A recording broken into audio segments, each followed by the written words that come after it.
Muito bem, pessoal, estamos ao vivo, 7 horas da manhã, horário de Brasília. Está começando o Desperta SL de hoje. Hoje é sexta-feira, graças a Deus, Pedro Falcão. Mandar um grande beijo pro nosso amado Chico Pinheiro, que está tirando umas férias temporárias, mas daqui a pouquinho tá de volta aqui pelo ICL. Um grande beijo, Chico.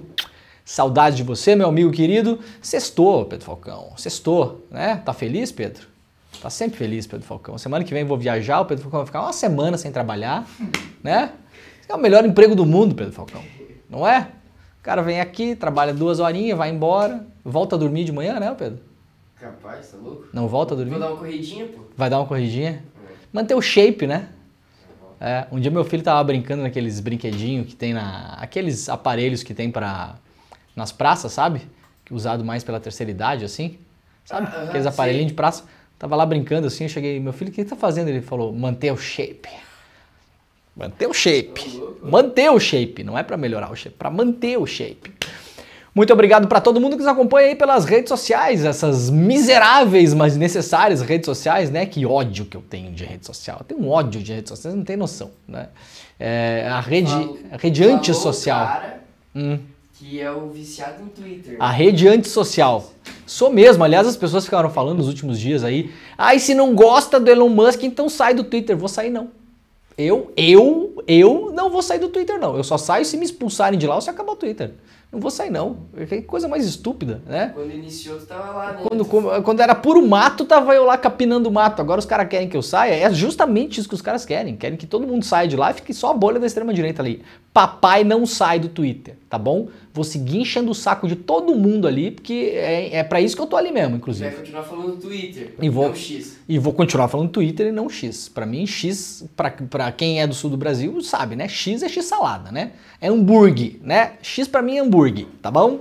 Mas, de todo modo, muito obrigado para quem tá nos acompanhando, inclusive no Twitter, porque a gente tá ao vivo no Twitter, na Twitch, no Instagram e no Facebook. E, claro, nos nossos canais do YouTube, no canal do ICL, no canal do Eduardo Moreira, no canal do Leandro Demore e em outros vários canais que retransmitem aí o nosso amado programa ICL, que essa semana completou 1 ano. Aliás, daqui a pouquinho vai ter presente para nossa audiência. Fiquem ligados que vai ter caneca.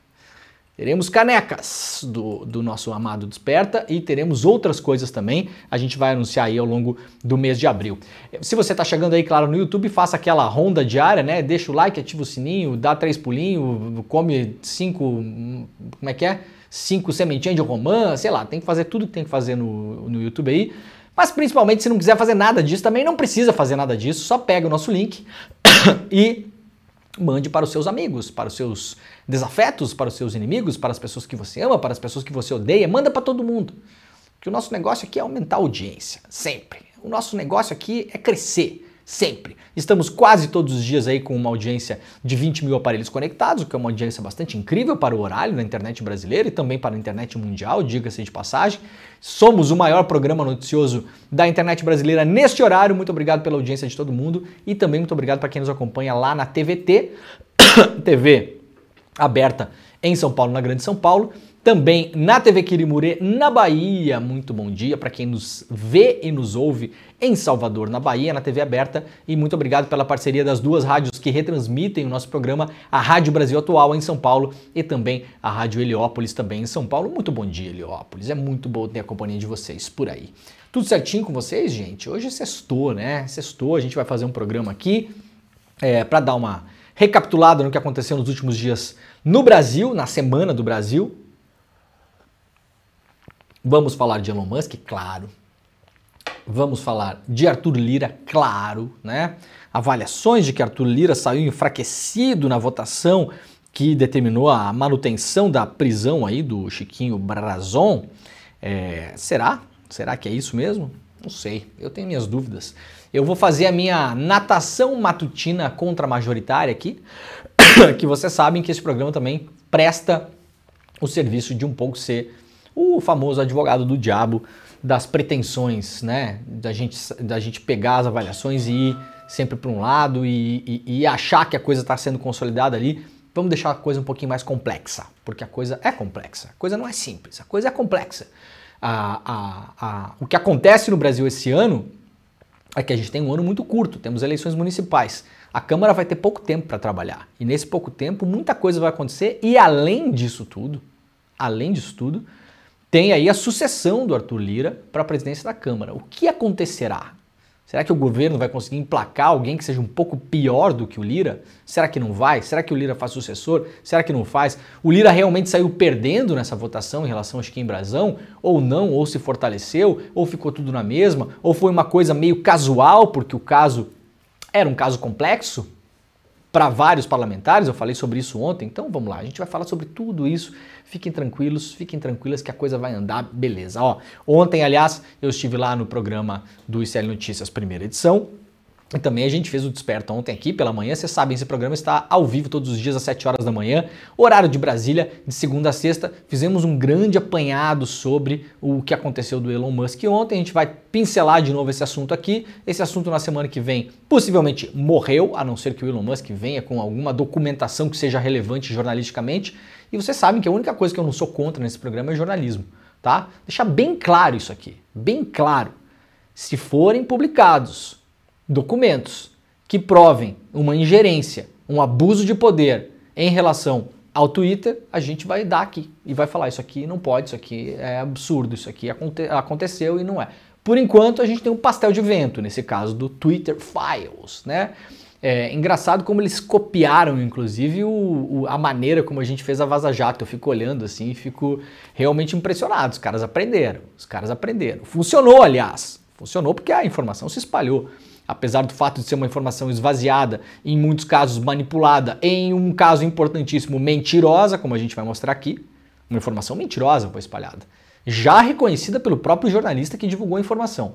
Mas vamos combinar aqui, o empacotamento foi muito bom, tá, gente? Foi muito bom. O que foi feito nessa operação do Twitter funcionou pra caramba, destruíram a possibilidade de regular redes sociais no Brasil.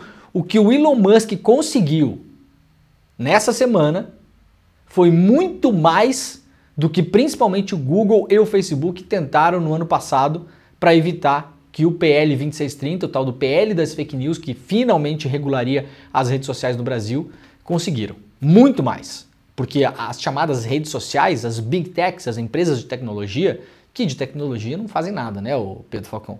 Qual foi a grande tecnologia que o Facebook criou para a humanidade, Pedro Falcão? Conseguiu a cura do câncer? Construiu um coração para ser transplantado nas pessoas? Não, né? Construiu carros mais seguros para evitar acidentes de trânsito? Não. Que tecnologia o Facebook criou? Apenas uma tecnologia de publicidade para ganhar mais dinheiro para eles, né? Então esse negócio de empresa de tecnologia, a gente tem que mudar o nome, inclusive, desse negócio. São empresas de publicidade, que não querem de modo nenhum que haja regulação. Gente, nenhuma empresa do mundo, no sistema capitalista, quer regulação. O que as empresas mais desejam, mais sonham, é desregular.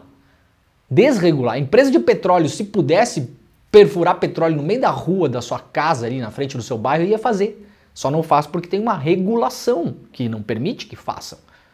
Sacou? É assim que a coisa funciona. Empresa de automóvel, se pudesse, não ia colocar catalisador, evitar a emissão de poluente, deixar os carros mais eficientes para consumir menos combustível. Pelo contrário, ia fazer o que fosse que desse na telha. E o mundo que se exploda. A coisa só funciona minimamente porque tem uma regulação para a produção de automóveis. Se eles pudessem, Pedro Falcão, eles iam destruir todas as regulações. Toda grande empresa no sistema capitalista, o que ela menos deseja é ser regulada. Ela quer fazer o que der na telha. E as empresas de publicidade, ditas de tecnologia, estão navegando nesse mar. Elas não querem regulações. Não querem obrigações. Não querem ter que gastar dinheiro em ter que ver se o cara está postando lá apologia ao nazismo. Não querem. Não quer. Isso dá trabalho, isso tem custo. Isso diminui a quantidade de vídeos que é postado na internet, diminui a quantidade de tempo que as pessoas gastam vendo vídeos e lendo textos. Quanto menos tempo a gente gastar na internet, menos dinheiro essa galera ganha. É um cálculo simples. E o que o Elon Musk conseguiu essa semana foi um negócio extraordinário. Há que ser falado aqui, tá? Funcionou a operação do Elon Musk. Esqueçam se aquilo lá é jornalismo, se não é, se é verdade, se é mentira, se tem contexto, se não tem, se é bem ou mal feito. Isso a gente vai fazer uma análise aqui, beleza, é bom pra gente saber. Não era esse o objetivo. O objetivo era um objetivo político-empresarial. E funcionou pra caramba. Colocou STF para responder num domingo à noite. Na minha visão, falei desde segunda-feira aqui, um erro do Alexandre de Moraes. Colocou o governo para responder. O Lula falou 3 vezes do Elon Musk já. Né? Alguém imagina o presidente da Itália respondendo um otário igual o Elon Musk? Eu não consigo imaginar. Da França, da Alemanha, do México, do Chile? Eu não consigo imaginar. O Elon Musk pautou o Brasil essa semana, gente. A gente tem que entender o jogo que está sendo jogado. Senão a gente vai estar sempre sendo reativo e perdendo esse jogo. E o Elon Musk jogou uma jogada de mestre essa semana, né? É uma coisa do mal, claro, na minha visão, mas funcionou. A gente tem que entender como é que o jogo está sendo jogado. Já já vamos falar sobre isso, tá bom? Vamos lá então, ó. Notícia sobre o clima importante que pode afetar a economia. El Niño e Laninha. Entenda como a mudança do fenômeno pode impactar a inflação no Brasil. Matéria publicada lá pelo G1. Além do noticiário climático, o El Niño ganhou protagonismo também nas últimas divulgações de inflação oficial do Brasil. O regime mais intenso de calor e chuvas provocado pelo fenômeno prejudicou parte da safra de alimentos in natura, o que fez com que os preços nos supermercados disparassem. Parte importante da queda de popularidade do governo Lula e do Lula está ligada à inflação, a parte central. Se a gente não tivesse inflação dos alimentos, não tá como estava durante a pandemia, no pós-pandemia, claro, a gente não toma mais um susto absurdo no supermercado, mas quem vai ao supermercado, quem vai à feira, sabe que produtos in natura, alface, tomate, essas coisas, o preço subiu. Isso tem a ver com a mudança climática. E é difícil para o governo navegar nessa história aqui. É bem difícil. Explicar para a pessoa que porque choveu demais, fez muito calor no verão, depois teve seca não sei aonde e o preço explodiu. E possivelmente a previsão é que nesse mês o El Niño chegue à sua fase final, finalmente, mas outro evento climático começa a entrar em cena, o Laninha. A chegada do novo fenômeno está prevista para acontecer a partir de agosto desse ano. Em resumo, o Laninha é conhecido por inverter a região de predomínio das secas e chuvas em relação ao El Niño. O El Niño é caracterizado pelo aquecimento das águas do Pacífico, costuma levar chuvas intensas ao sul do Brasil e provocar seca na região norte. Nós vimos isso aqui, a gente trouxe várias notícias sobre isso aqui, sobre esse assunto aqui no Desperta ao longo do ano passado e desse ano também. Seca em rios importantíssimos na Amazônia, por exemplo, e uma chuva super intensa no sul do Brasil. O Laninha acontece com menos temperatura nas águas do Pacífico, trazendo o resultado inverso. Chuvas intensas no norte e nordeste e estiagem no sul. Então, talvez esse ano a gente tenha uma inversão em relação a isso. Então, se nesse ano passado o problema foi que choveu demais no sul e teve seca, por exemplo, no centro-oeste, a safra foi muito abaixo do esperado, é possível que a partir de agosto, e aí já pegando o ano que vem também, isso se inverta. Tem a estiagem no sul, ou seja, pode quebrar a safra no sul e chover demais em outras regiões do Brasil, e isso vai impactar no preço dos alimentos e não há o que possa ser feito, o governo vai ter que lidar com isso aqui de modo a afinar a comunicação, tá? A comunicação, explicar para as pessoas o que está acontecendo. Claro que tem algumas coisas que dá para ser feito na prática, mas não vai resolver muito. Talvez tenha aumento do preço de alimentos de novo, o que é um problema seríssimo para a população no geral. Vamos lá para o iclnoticias.com.br. Tratamento para depressão tem se mostrado eficaz contra o Parkinson. O tratamento envolve a estimulação de áreas do cérebro que controlam a fala e o movimento que são afetados pela doença. Então, se você tem aí alguém na família ou tem problemas com a doença de Parkinson, uma matéria importante lá no iclnoticias.com.br para você dar uma lida e entender exatamente o que acontece nesses casos. O governo propõe renegociar reajuste com cada categoria de servidores. Representantes do Ministério da Gestão, Inovação e Serviços Públicos propuseram a abertura de 60 mesas setoriais de negociação com diferentes categorias de servidores públicos federais. Elas se somariam a outras negociações específicas já em curso desde o ano passado no governo federal. O objetivo é discutir ao mesmo tempo recomposição salarial e reestruturação com cada carreira individualmente, uma demanda dos servidores. Isso aqui é importantíssimo porque a gente tem aí, por exemplo, servidores de institutos federais de educação em greve nesse momento no Brasil. Escolas federais, institutos federais e algumas universidades. Então o governo vai abrir mesas de negociações, 60 mesas de negociações setoriais para sentar com cada setor, para tentar entender o que está acontecendo e o que pode ser feito. Eu encaro isso aqui como uma espécie de antecipação do governo em relação a outras greves que podem vir por aí. Justiça de São Paulo afasta presidente do Conselho de Administração da Petrobras. A guerra interna na Petrobras prossegue e a Justiça Federal de São Paulo determinou ontem o afastamento do presidente do Conselho de Administração da Petrobras, o Pietro Mendes. Segundo a decisão, foi infringida a lei das estatais e o estatuto da empresa da Petrobras, que ainda a empresa e ele ainda podem recorrer. Assinada pelo juiz Paulo César Neves Júnior, a sentença atende à ação popular do deputado estadual Léo Siqueira, do Novo, Partido Novo de São Paulo. Portanto, quem foi lá provocar a justiça para afastar o presidente do Conselho da Petrobras foi o Partido Novo.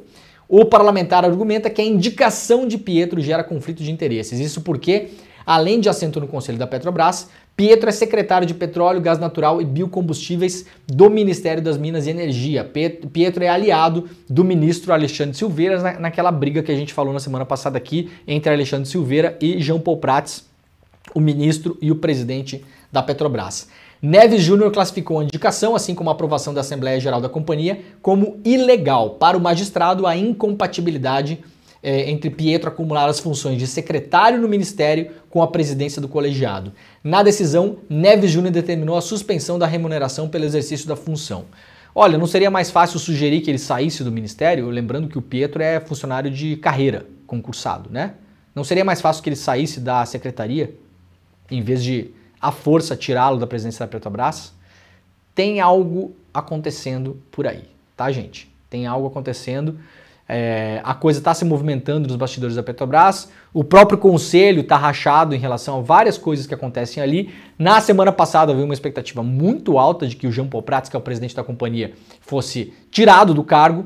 Isso não aconteceu, parece que as coisas estão se reacomodando para que ele possa ficar, mas é muito incerta a situação do comando da Petrobras neste exato momento. Conselheiro da Petrobras defende privatização como solução ideal. Então, na outra ponta aqui, o conselheiro dito independente da Petrobras, Marcelo Mesquita, há anos advoga pela privatização da empresa como a melhor solução para evitar crises recorrentes. Mesmo em um governo do PT, Mesquita acredita que o debate sobre a privatização deveria ser enfrentado. Ele defende um modelo de corporation. É legal esses nomes, né, para falar corporation. O que é, basicamente? Vender a Petrobras para quem tem dinheiro e vai botar dinheiro no bolso e comandar o petróleo no Brasil. Corporation é o nome. Onde não haja um controlador definido, sugerindo que o governo mantenha alguma influência por meio da Golden Share. Isso aqui foi feito em relação, por exemplo, à empresa de aviões brasileira lá que foi vendida. Como é que é? Me fugiu o nome aqui. Embraer. Foi feito com a Embraer isso. Vendeu a Embraer, o governo ficou com a Golden Share, que basicamente é uma fatia da empresa que tem um poder de veto, mas na prática, não manda absolutamente nada na empresa. Marcelo Mesquita, sócio da gestora Leblon Equities, enfatiza os benefícios de uma empresa 100% privada, comparando com o atual modelo misto. Ele destaca que a Petrobras privada teria mais condições de assumir riscos e manter uma constância nos negócios sem interferências políticas que afetam a estatal. Olha, deixa eu falar uma coisa para vocês, isso aqui, tá? Esse argumento aqui, é legal que a pessoa pode falar o que ela quiser, né? Que, aliás, no Brasil temos liberdade de expressão, a pessoa pode falar o que ela quiser, por exemplo, isso aqui, ela pode falar isso aqui. É justamente o contrário, tá? Justamente o contrário. Qualquer especialista em petróleo vai dizer uma coisa para vocês. Não haveria pré-sal no Brasil se a Petrobras fosse privatizada. Por que não haveria pré-sal no Brasil se a Petrobras fosse privatizada, gente? Porque o risco e o investimento eram muito altos. E nenhuma empresa privada faria esse investimento. Daria um jeito de fazer de outra maneira, com a ajuda do Estado, por exemplo. Porque era muito caro, porque podia cair as ações, porque os acionistas não iam gostar, porque o conselho não ia aprovar. Só uma empresa estatal corre o tipo de risco que a Petrobras correu para conseguir descobrir o pré-sal. Tá? Então temos aqui, né, claro, uma pessoa do mercado dentro da Petrobras tentando vender a Petrobras. Olha, saiu pesquisa Quest ontem feita em 4 estados. 51% das pessoas aprovam o governo Lula. Minas Gerais tem o maior índice.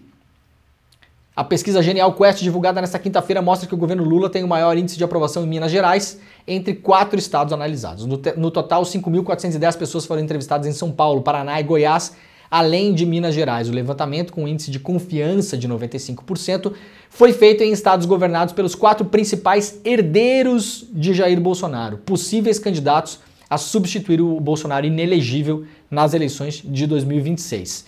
Dos 1.506 mineiros entrevistados pela Quest, 52 aprovam e 47 desaprovam o governo. Em São Paulo, 50% aprovam e 48% desaprovam. O cenário é parecido em Goiás e no Paraná, onde a margem de erro é de 2,9 pontos para mais ou para menos. Em Goiás, 49% aprovam e 50% desaprovam. Portanto, maioria desaprova dentro da margem. Tá empatado, na verdade. No Paraná, 44% e 54% desaprovam. Então, 10% a mais desaprovam o governo do que aprovam. 54% desaprova, 44% aprova. O Paraná é governado pelo Ratinho Júnior. A pesquisa também trouxe dados sobre a avaliação dos governadores nos 4 estados. O governador de Goiás, Ronaldo Caiado, é o mais bem avaliado com 86% de aprovação. Na sequência, Ratinho Júnior no Paraná, 79% de aprovação. Tarcísio em São Paulo e Zema aparecem com 62% de aprovação, a pior entre os 4 estados, mesmo assim, a aprovação alta, 62%. O Tarcísio é desaprovado por 29% e o Zema por 31% da população. Eu acho que faltou o Rio de Janeiro nessa pesquisa da Quest aqui, hein? Porque se era para pegar os estados onde tem os herdeiros virtuais e do bolsonarismo, faltou o Cláudio Castro. Faltou fazer a pesquisa no Rio de Janeiro. Minha sensação é que no Rio de Janeiro o Lula não ia se dar bem. Minha sensação. Então, faltou fazer no Rio de Janeiro. No entanto, ontem a Quest fez um comentário até, o Felipe Nunes, que é o diretor da Quest, que a aprovação do Lula hoje nos estados, nesses 4 estados, é maior do que a votação que ele fez na campanha de 2022. Então, o Lula fez uma votação X, só que hoje a aprovação dele é maior até do que a quantidade de votos ou o percentual de votação que ele fez. Eu não sei se esses dados são comparáveis, tá? Não sei se é exatamente assim que a coisa funciona. Acho que teria que fazer uma pesquisa, então, para saber quantas pessoas votariam no Lula hoje. Não faz sentido para você, Pedro Falcão? Se o Lula fez uma votação de 100 em tal lugar, você tem que perguntar hoje se as pessoas votariam de novo no Lula. Acho que essa seria a comparação mais justa. Você comparar aprovação com votação, eu acho uma coisa meio esquisita. Nunca vi fazer, na verdade, tá? Não estou desfazendo a pesquisa aqui, mas vocês sabem, tá? Eu sou o cara que tem o dever aqui de fazer o contraponto e nadar um pouco contra a corrente pra gente ficar desperto. O nome do programa é Desperta, né, Pedro Falcão? Se fosse pra gente só concordar e bater palma, ia ser o quê, Pedro? Dorme. Dorme, né? Em vez de Desperta, ia ser Vai Dormir, o nome do programa. O nome do programa não é Vai Dormir, não é Boa Noite, não é Tenha Bons Sonhos, é pra gente ficar despertado, ficar ligado. Elon Musk cumpre centenas de ordens de remoção de conteúdo do Twitter fora do Brasil, sem falar em censura. Levantamento feito aí ontem, né? Mostrando que o Musk já precisou remover publicações na Índia e na Turquia e nunca reclamou do governo da Índia e do governo da Turquia. Nunca falou em censura, não vazou informação interna do Twitter para tentar bater na Suprema Corte da Índia, nem da Turquia. Curioso isso, né? Bastante curioso. Apesar de o bilionário Elon Musk se definir como um absolutista da liberdade de expressão e ter protestado contra o que definiu com tanta censura do Alexandre de Moraes, o empresário tem cumprido sem abrir a boca, eu já tinha falado sobre isso aqui, na segunda-feira, ele cumpre centenas de ordens de remoção de conteúdos vindo de governos da Índia e da Turquia. Na Índia, o Twitter removeu links para documentários da BBC, por exemplo. A BBC produziu um documentário chamado Índia, a questão Modi, falando do Modi, que é o primeiro-ministro da Índia, de direita / extrema direita, que o Modi já está mais para lá do que para cá. O Twitter foi lá, após uma determinação do governo, veja só, tá? Não teve nem determinação judicial na Índia. O governo, é como se o Lula, vamos lá, é como se a BBC tivesse produzido um documentário sobre o Lula, que desagradasse o Lula, e o Lula falasse para o Musk tirar os links do Twitter, o Musk foi lá e tirou. Mas não é um governo autoritário isso? O nome disso não é governo autoritário? Não entendi direito.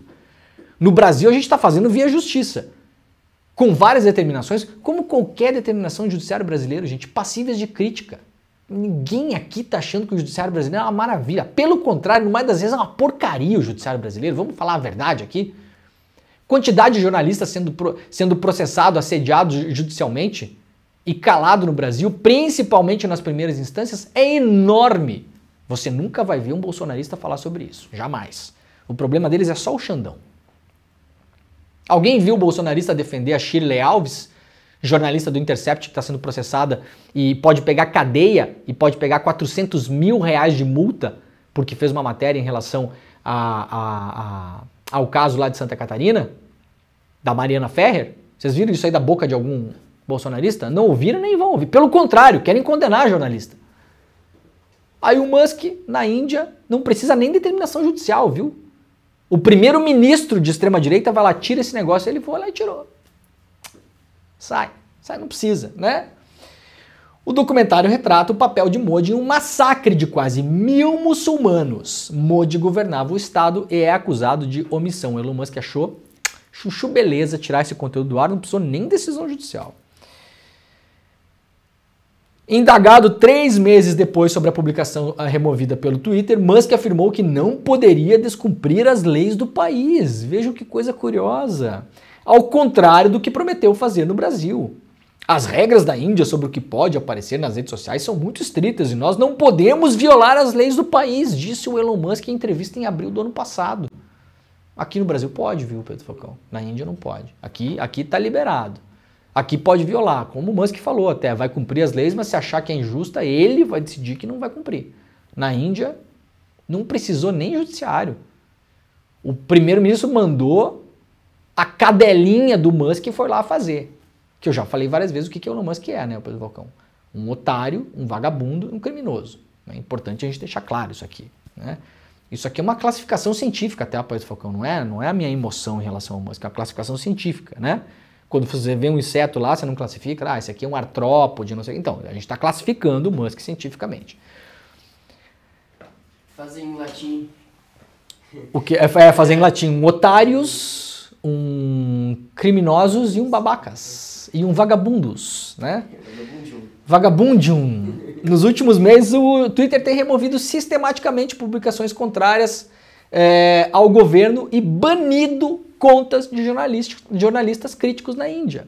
Liberdade de expressão, não é Elon Musk. É o bem maior que a gente tem nesse mundo. Depois, claro, dos nossos negócios, do nosso bolsinho, do nosso amado dinheirinho, não é? Em outubro do ano passado, por exemplo, ele bloqueou a conta de 2 grupos de defesa de direitos humanos, com sede nos Estados Unidos, que são críticos ao governo indiano. Não há números exatos, pois a empresa do Musk deixou de publicar relatórios sobre contas suspensas por decisão judicial desde que foi comprada por Musk em 2022. Aliás, o PL 2630 obrigaria as empresas ditas de tecnologia, que são empresas de publicidade, a publicar relatórios, inclusive número de usuários. Vocês sabiam que a gente não sabe nem o número de usuário de rede social no Brasil? Não sabe. Elas não divulgam, porque não são obrigadas a divulgar. Então nós não sabemos nem a quantidade de consumidores que consomem esses serviços no Brasil. Quiçá poder pensar em políticas públicas para essas pessoas. Quiçá. Porque a gente não sabe o básico no Brasil.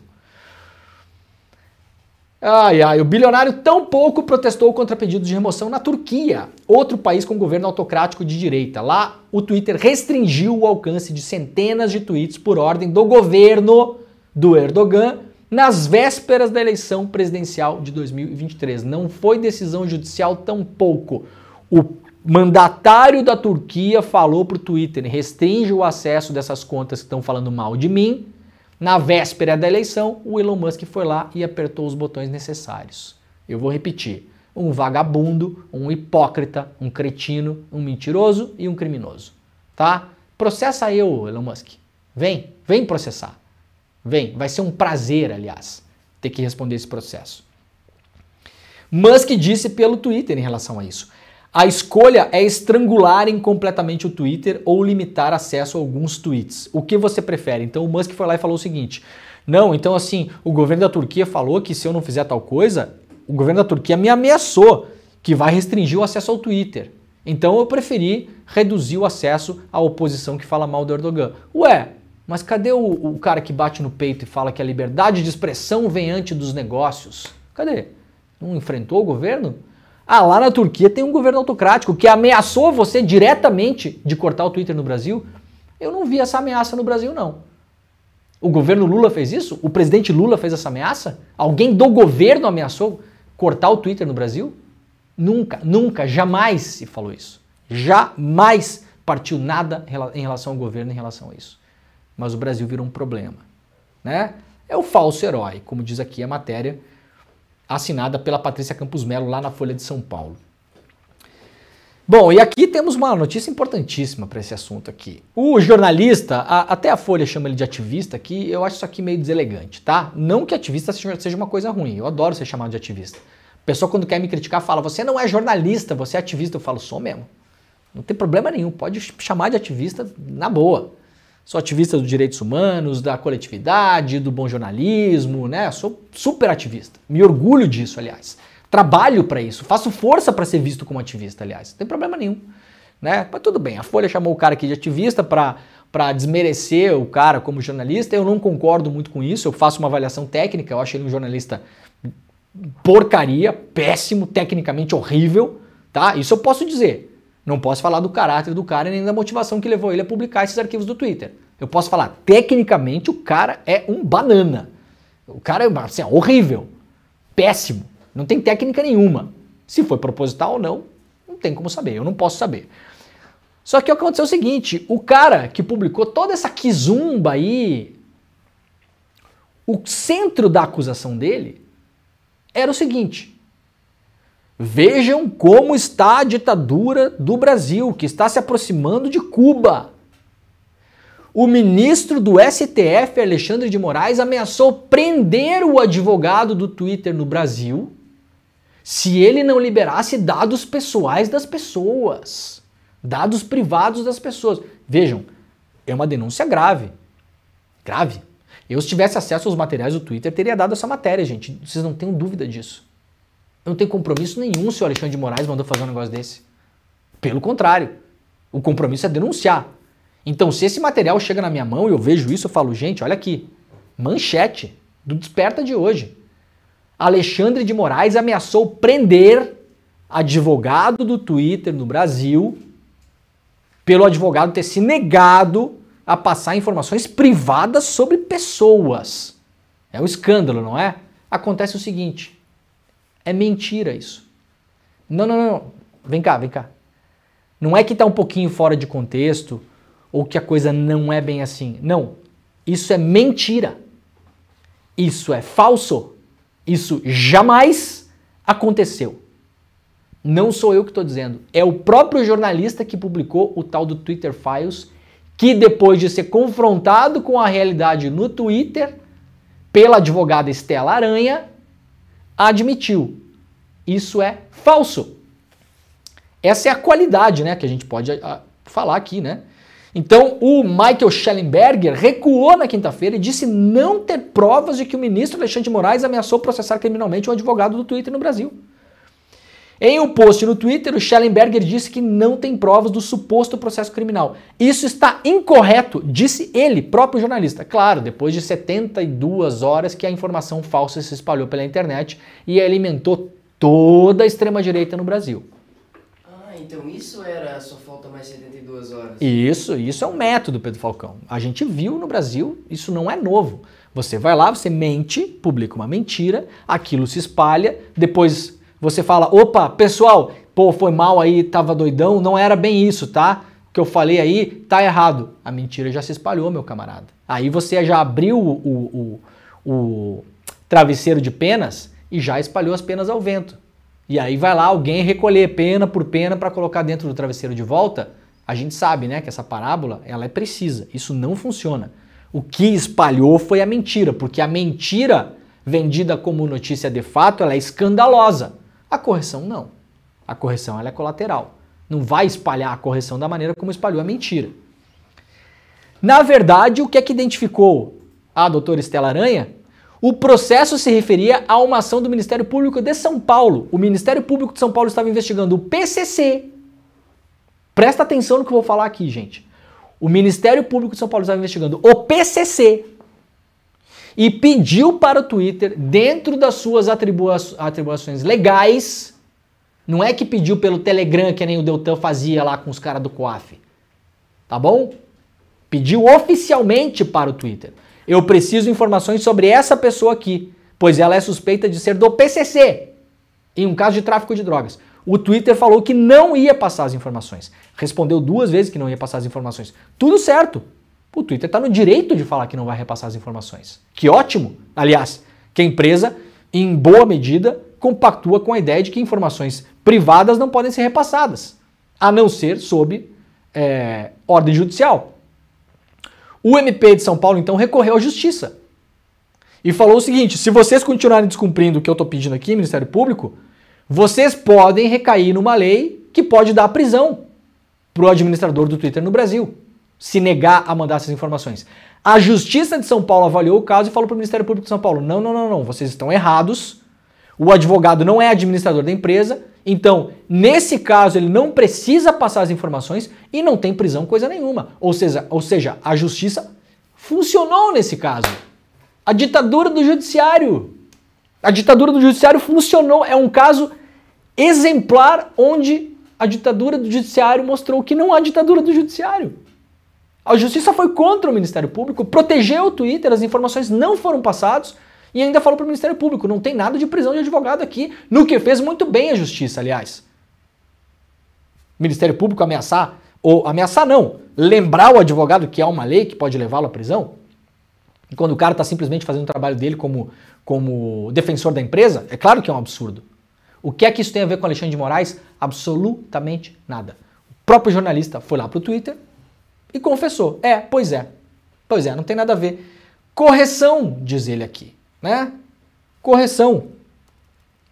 Quantos dias depois de ter publicado a porcaria que espalhou pela internet, que era uma mentira deslavada, eu escrevi que o Alexandre de Moraes e outros funcionários do governo não tem uma linha do governo em nenhum arquivo que esse cara publicou até hoje. Uma linha de pressão do governo. Ele quis dar uma falseada, falando: não, deputados pediram dados. Sabe que deputados pediram dados para o Twitter, gente? Sabe que deputados? A CPI. A CPI pediu dados para o Twitter. A CPI do golpe, inclusive. CPI, Comissão Parlamentar de Inquérito, quando congressistas atuam como investigadores com poder de polícia. Absolutamente legal, dentro da ordem constitucional brasileira. Dentro da regra. Uma CPI pode requerer informações para empresas, qualquer empresa, gente. CPI transforma o Congresso em delegacia de polícia. Essa é a nossa lei. Ah, eu não gosto dessa lei. Então vai publicar matéria lá na Índia, lá na Turquia. E depois o teu patrão, o Elon Musk, vai tirar do ar e não vai nem reclamar e vai achar bom, inclusive. Porque tem negócios na Índia, porque tem negócios na Turquia. Porque interessa para ele, na China. Não é mesmo? Publicou que o Alexandre de Moraes e funcionários do governo ameaçaram processar criminalmente o advogado do Twitter no Brasil se ele não entregasse informações privadas e pessoais. Ele não publicou só isso, ele falou que o Alexandre de Moraes e funcionários do governo tinham ameaçado prender o advogado do Twitter no Brasil. Isso está incorreto, diz o jornalista. Não está incorreto, isso é falso, né? Isso é falso, isso é mentira, isso é um factoide, isso é a minha invenção. Que eu estou reputando por enquanto a barbeiragem, porque esse cara aqui, como jornalista, assim, é um ótimo padeiro. Tá? Pode não ser, né? Pode ter sido de propósito, vai saber, não sei. Não tenho provas de que Moraes tenha ameaçado processar criminalmente o advogado brasileiro do Twitter. Não tem provas porque nunca existiu, gente. Esse caso não tem nada a ver com o Alexandre de Moraes, não tem nada a ver com o TSE, não tem nada a ver com o STF, isso é uma mentira. O cara espalhou uma mentira. Vai acontecer alguma coisa? Por que não vai acontecer nada? Porque no Brasil as redes sociais não são reguladas.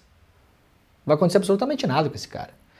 Em vez disso, mostramos que 30 de março, um dia após a posse do Moraes, ele mandou no Twitter com prazo de ameaça de multa diária. Não é ameaça, gente, é a lei. Sabe como é que a lei funciona? Olha, como juiz, eu estou pedindo para você fazer isso, se você não fizer, tem uma multa.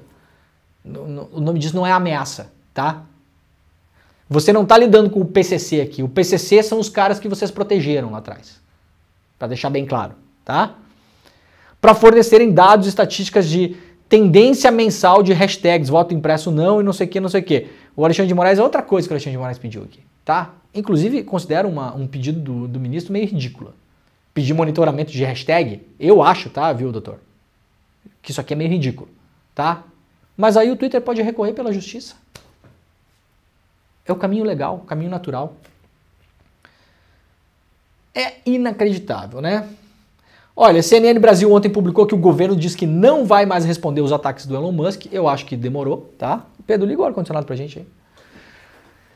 Demorou. Eu não imagino o presidente da França, do México, da Colômbia, o Gustavo Petro lá, presidente do Chile, do primeiro-ministro do Canadá, o primeiro-ministro da Itália, da Espanha. Eu não imagino essa gente, no posto de poder que eles estão, lá em cima, ficar respondendo um otário como o Elon Musk. Tá bom? Me desculpa. O Lula falou 3 vezes do Elon Musk. Não entenderam nada, né? Vocês não entenderam nada. Gente, a internet já tem uns bons anos. Já tem muita gente na praça aí que conhece como funciona o mecanismo. Não é difícil. Tá? Não é uma ciência complexa. Não é um conhecimento detido por poucos. Não é o segredo dos alquimistas sobre como produzir ouro em laboratório. Qualquer pessoa que usa a internet hoje em dia, que tem o mínimo de interesse em entender como funciona o movimento, sabe, desde o dia 0 que o Elon Musk começou a falar sobre isso na internet, que o governo brasileiro não deveria jamais ter respondido a essas porcarias. Nunca. O Lula falar do Elon Musk é desesperador. É desesperador. Se deram conta 5 dias depois. Não adianta mais nada, viu? Toda vez que o Lula falou do Elon Musk, o assunto subiu de novo na atenção pública. E aí chega nas pessoas como? Só com uma manchete. Manchete manipulada pelo Michael Schellenberger. Dizendo que o Xandão e o governo... Ele esquece de dizer que era o governo Bolsonaro lá atrás. Que não era nem governo, era o governo Bolsonaro. Mas o Xandão e o governo, as pessoas entendem. O Xandão e o Lula queriam prender o advogado do Twitter. É isso que chega nas pessoas, gente. As pessoas não vão ler, não vai entender, não vai decodificar, não tem tempo, não tem interesse, não tem saco. Quando você entra num carro no interior do Brasil e liga o rádio local e vem o bloco de notícias, não tem um olhar apurado ali do comunicador lá do rádio do interior. Ele está fazendo 1 milhão de coisas. Aí tem aquele bloquinho de notícias de 5 minutos entre um programa e outro, ele vai fazer o quê? Ele vai entrar lá no site, no UOL, no G1, sei lá o quê, e vai pegar e vai publicar aquilo. E aí o que a pessoa do interior do Brasil lá, milhões de pessoas vão ouvir no rádio? Alexandre de Moraes e governo ameaçaram prender advogado do Twitter no Brasil, vírgula, diz jornalista americano. Pronto, Pedro Falcão. Chegou isso para as pessoas. Aí tá lá o Lula respondendo o Elon Musk, cara. Eu fico maluco com isso. Eu fico completamente maluco. Bom, o Arthur Lira ontem teve um ataque de pelanca ali, né? Primeira vez que publicamente ele fala do ministro Padilha, que é o ministro que cuida da articulação do governo com o Congresso, aquela coisa toda. E vamos colocar o vídeo aí para mostrar o Lira falando do Padilha. Isso aqui vem no contexto da votação que manteve o Chiquinho Brazão na cadeia. O Lira tinha feito uma articulação ali, que era uma articulação meio nem-nem, tá? Não dá para dizer que Lira articulou para soltar o Brazão. Isso não é verdade. O Lira fez uma articulação que não tinha nada a ver com o Brazão. O Lira ao mesmo tempo queria mostrar força para o STF e o Lira está preocupado com a sucessão dele. Então o Lira tinha deixado para o Elmar Nascimento, que é o candidato dele hoje, fazer essa articulação. Tinha uma combinação aí meio com o governo, que o governo não ia se meter nessa história, ia deixar a coisa rolar, ia deixar a Câmara resolver lá, tá? E o Elmar Nascimento ia tentar acender uma vela para cada santo, ia falar com a extrema-direita, ia falar com a esquerda, ia lá, pá, entender, contemporizar, ver qual que era o pulso da Câmara, não sei o quê, e a votação fosse aquela que fosse, para manter o Brazão preso ou para soltar o Brazão, seria uma vitória política de articulação do sucessor do Lira. Isso é parte do teatro do Lira para ganhar a confiança da casa e mostrar que ele, Lira, tem um bom articulador para deixar no lugar dele. Um bom articulador, entenda-se como vocês quiserem, né? Para articular as coisas que articula lá. Aí o ministro Padilha entrou nesse processo e falou com vários parlamentares para manter o Chiquinho Brazão preso. Aí o Lira foi printado na imprensa, como a gente está vendo aqui no slnotícias.com.br, ao atacar Padilha, Lira acusou o golpe e mostrou fraqueza, porque isso saiu muito na imprensa, essa análise, né, com a qual eu particularmente não concordo muito, tá bom? Já vou explicar por quê.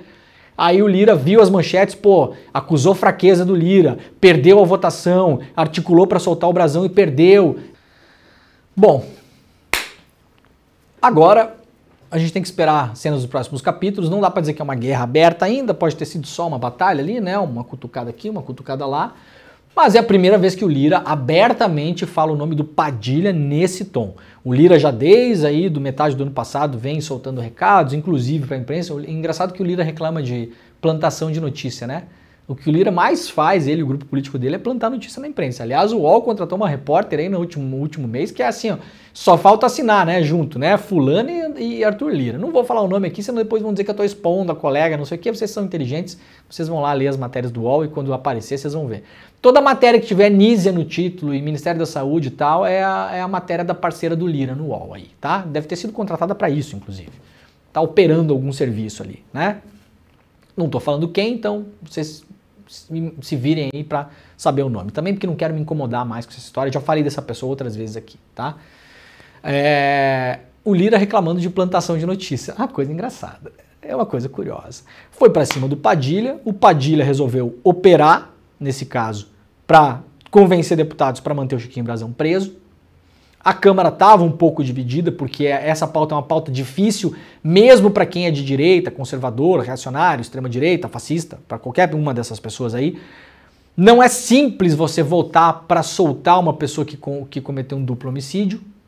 Não é tão fácil de você explicar na base. Esse ano tem eleição municipal, pode complicar um pouco lá, pode gerar um problema de explicação que não precisa acontecer. O Lira, como eu falei, estava operando de uma outra maneira para dar força para o seu possível sucessor e a coisa não andou exatamente como ele queria. Talvez o Lira não quisesse nem soltar, nem manter, assim, não interessa. Ele queria só mostrar que, soltando o brasão ou mantendo o brasão, a caravela da Câmara foi guiada conforme o Arthur Lira soprou a vela. E isso operando através do seu possível, a ideia dele, o seu sucessor. O Elmar Nascimento, sucessor do Lira que ele quer fazer. Tá? Então, soltando ou prendendo o brasão, o recado para o STF, para a política, para os próprios deputados seria: quem manda aqui sou eu. Então a gente operou aqui, eu, Lira, não falei nada, mas tem o meu operador aqui, né? Então a gente fez esse barco navegar. A coisa não andou bem assim pro Lira. E é por isso que ele tá um pouco brabo.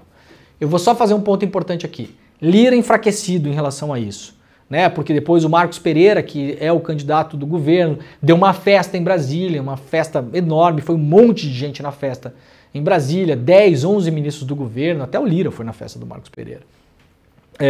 Eduardo Cunha, tá, todo mundo na festa do Marcos Pereira. O Marcos Pereira é o cara que um pouco se cacifa para ser o sucessor do Lira e seria uma pessoa mais alinhada ao governo, tem mais intimidade com o Padilha, seria mais fácil aí navegar o Marcos Pereira do que o Arthur Lira. Imagina-se, a gente não sabe, tá, gente?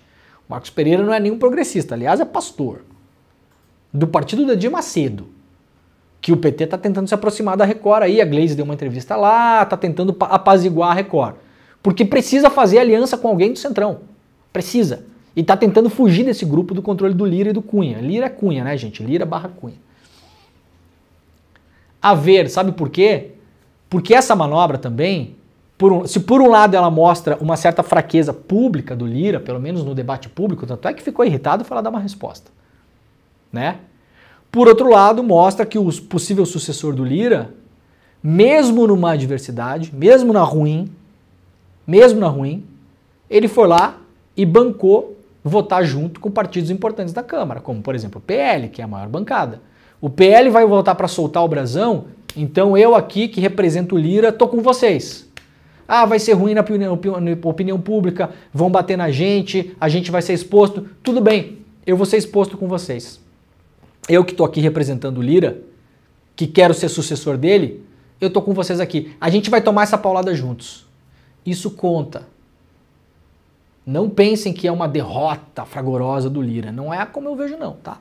Não é tão simples assim. Porque a votação ali foi apertada, foi por 20 votos que o Brasão ficou preso. Era 257 para ficar preso, deu 277. Foi por pouco. Vários desses votos foram de partidos que não votam com o governo tradicionalmente. Muita gente não foi votar, se absteve da votação, muita gente não apareceu, muita gente se absteve na votação. Então não é bem assim que a coisa toca não, tá? Essa votação é uma votação atípica. Irritou o Lira? Irritou. Mostrou para o Lira que o governo também tem poder de articulação para comandar votos e soprar vento na caravela da Câmara? Mostrou. Mas não mostra absolutamente que o Lira está enfraquecido, está acabado e está não sei o quê. Eu iria com calma em relação a isso, tá, gente? A gente tem um ano para enfrentar pela frente ainda. Tem apoio de vários partidos importantes ali. E se você for olhar, não está muito longe de ter virtualmente o número de votos necessário para o Lira fazer um sucessor. Não está absolutamente nada definido em relação a isso. Claro, a gente vai comemorar e pisar em cima e achar maravilhoso, uma porrada no Lira, fantástico, incrível. Ficou putinho, né, o Pedro Falcão? Ficou irritadinho, foi lá, falou do Padilha. Ai, meu Deus do céu, Lira, toma aí um negócio pra azia, né? Toma um remedinho, vai dar uma dormida, vai dar uma descansada. Ótimo, a gente vai rir da sua cara hoje, porque é um dia ótimo para fazer isso. Mas a coisa é um pouco mais complexa do que parece. Congresso vê como inevitável a decisão do STF sobre fake news, mas teme rigidez. A gente falou sobre isso ontem, quem quiser recuperar. O STF agora vai falar sobre o artigo 19 do Marco Civil da Internet, vai tentar adaptar esse artigo para fazer algo parecido com o que sairia numa possível aprovação de um PL como o 2630 para regular redes sociais no Brasil. Não vai mais acontecer. Vitória acachapante do Elon Musk nessa. Acachapante. Todo o dinheiro, todas as mentiras contadas no ano passado pelo Google, pelo Facebook, por todas essas empresas, comprando parlamentar, comprando opinião pública, comprando jornalista, despejando dinheiro, fazendo reuniões na sede das empresas com influencer, com cantor sertanejo, com não sei o quê, ameaçando os caras, dizendo que não ia mais ter dinheiro, que não sei o quê, isso aí tudo aconteceu. Tudo aconteceu no ano passado. O Elon Musk, em 3 dias de tweetada, com meia dúzia de e-mail dos advogados da empresa dele, com uma mentira deslavada, como a gente acabou de ver aqui, com coisas descontextualizadas e que no fim e ao cabo caberiam assim uma matéria da revista Piauí sobre curiosidade como os advogados da empresa lidaram no processo eleitoral do Brasil. É isso que daria para mim, na minha opinião, tecnicamente ali falando, tá? Uma matéria sobre o tal do Twitter Files. Elon Musk conseguiu sepultar a chance do Brasil regular as redes sociais nos próximos anos. Vitória acachapante. O Brasil não vai estar ao passo do Canadá, da Austrália, da Grã-Bretanha, da Europa, não vai, que já tem leis sobre isso, tá? Elon Musk detonou nessa aí. Agora o STF vai para cima. Eu acho que pode ser um desastre. Mexer no Marco Civil da Internet, que não foi criado para regular redes sociais, não foi criado para isso. Eu fiz uma explicação longa sobre isso ontem aqui no programa. Quem quiser entender por que é um perigo agora esse negócio parar na mão do STF, assista ao programa de ontem que está aí nas redes sociais.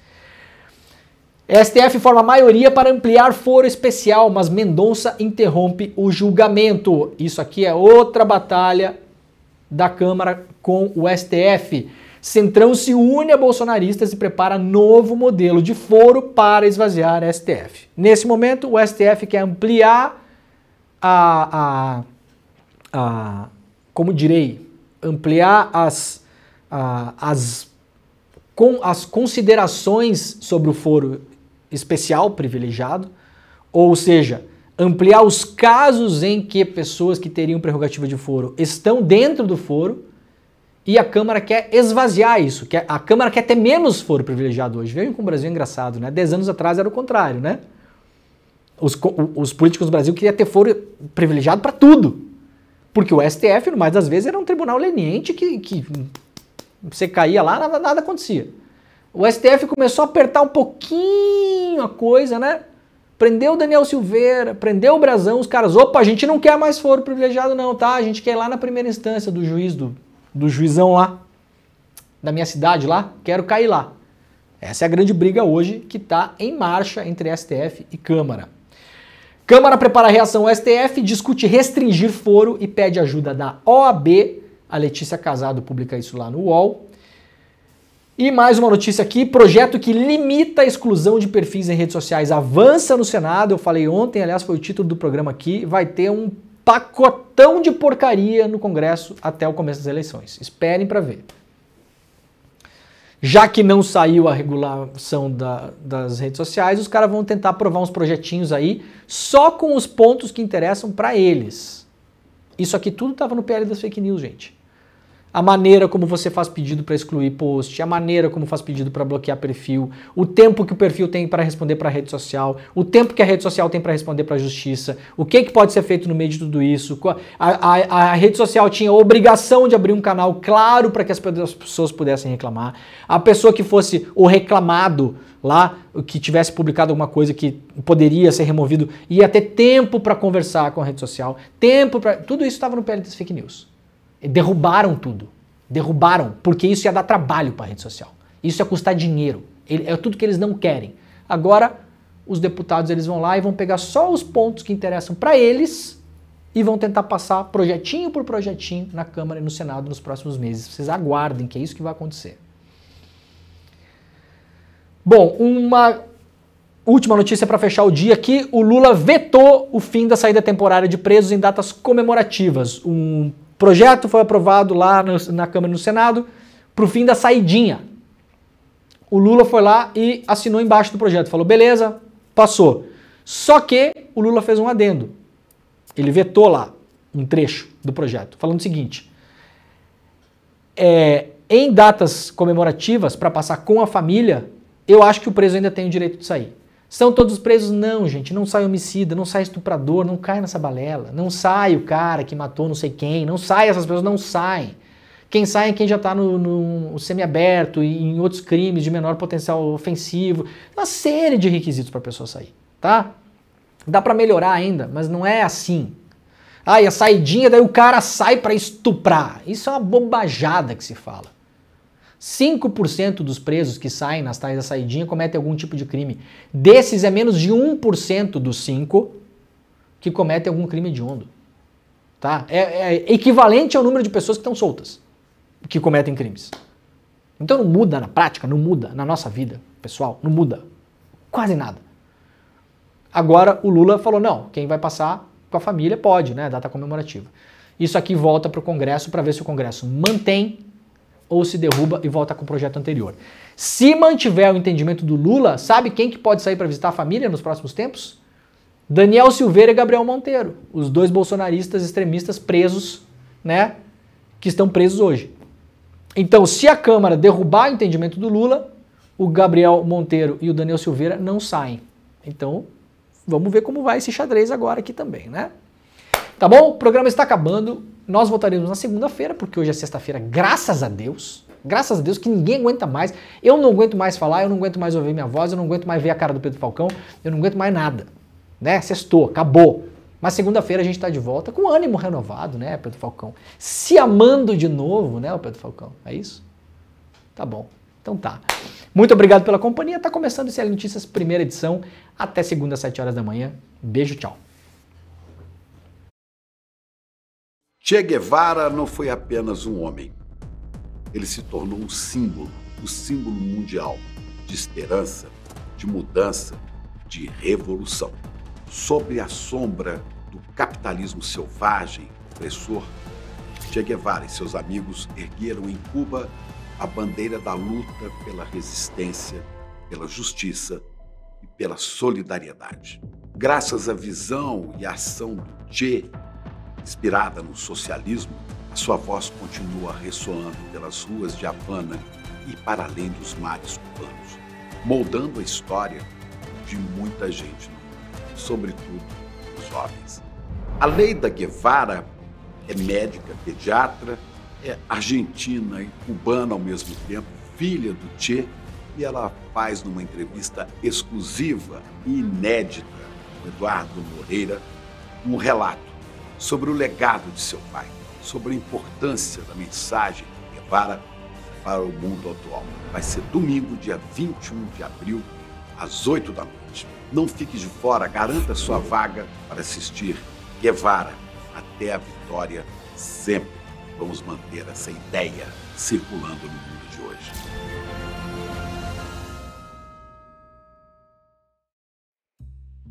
Oi, logo mais às 10h30 da manhã tem Em Detalhes comigo, Roberta Garcia. E hoje eu vou conversar com o economista André Roncalha. E a gente vai discutir a crise na Petrobras. E aí, na sua opinião, o presidente da Petrobras, Jean Paul Prats, sai ou fica? Eu te espero às 10h30 da manhã no Em Detalhes.